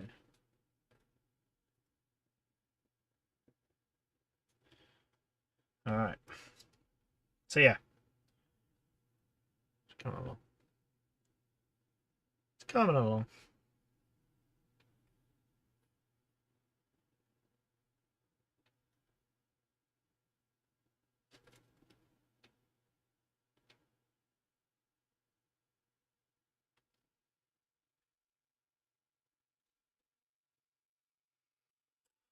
Right, and apart from this guy who came off his stick, I'm going to try to put some flesh on him.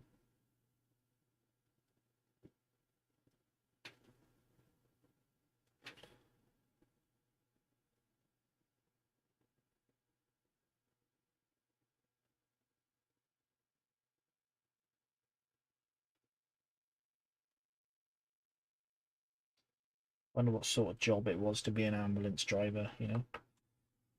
You're not getting shot at, I guess, but then also you probably are getting shot at. And you're moving corpses around, which is probably horrible. Alright, well, we've done a fair bit.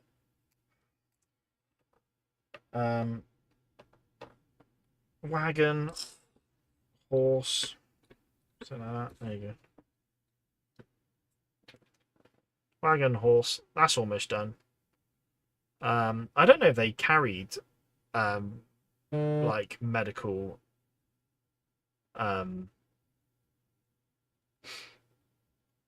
what's the term? Symbols like a red cross or anything. I'm not sure they carried it. Maybe I need to refresh myself, but because I could chuck that on the side, or maybe I might just put something on like first corps written on the side of it, like a bit like they had there on their supply wagons. I think just something on there would just make it just stand out a bit more. But I mean, I've got to do the metallics on the wagon yet anyway, and the horse. The crew is probably, I say the crew, the people to go with it are probably 80% done.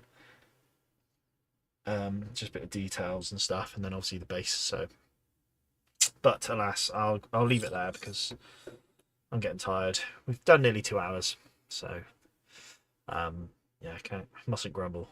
And then we can finish this off. I'll get a better green in between now and Sunday, and then yeah, we're almost done. We're almost done. And then yeah, that'll be the wagon done, and that'll be cool. That'll be a nice little addition. Again, something to chuck on the table and just have it there. That's just a nice little piece to look at. Oh, yeah. Right. I'm going to end the stream there because, like I said, with 2 hours, we've done a bit. So, but yeah, I'd like to thank everyone who's come along and watched. We've had a really nice turnout tonight, actually, which is quite nice. So, let me find out. We've had Tim, Thomas, Robert, Blake, Mark, Landsknecht, Explore Norfolk. Who else have we had? I think I've already said Tim. I've said Robert. I've missed someone. I know I have. It is because it's Walkabout Game. Yeah. So yeah, thank you for all of you guys coming in, watching us live. Anyone watching this back on YouTube, fair play for getting this far, and I appreciate it. And everyone watching live, if you are interested, we've got a playlist for everything we've live streamed so far, and that's gone from artillery to cavalry to now doing this ambulance, and then in the future we'll be doing some infantry and HQ stuff. A massive thank you again to people who have donated to the channel. Mark, appreciate it for your the ambulance which we're painting up today, this lovely piece here. Thomas, thank you very much for things you purchased. We'll be checking them out on the stream soon. So yeah, I appreciate that, and I appreciate everyone who sort of watches, likes and comments and subscribes and stuff. So appreciate it. I'll leave you all to it. Have a wonderful rest of your Sunday and weekend, and have a wonderful week going forward, and I'll see you 8 o'clock next Sunday. So see you then. Bye.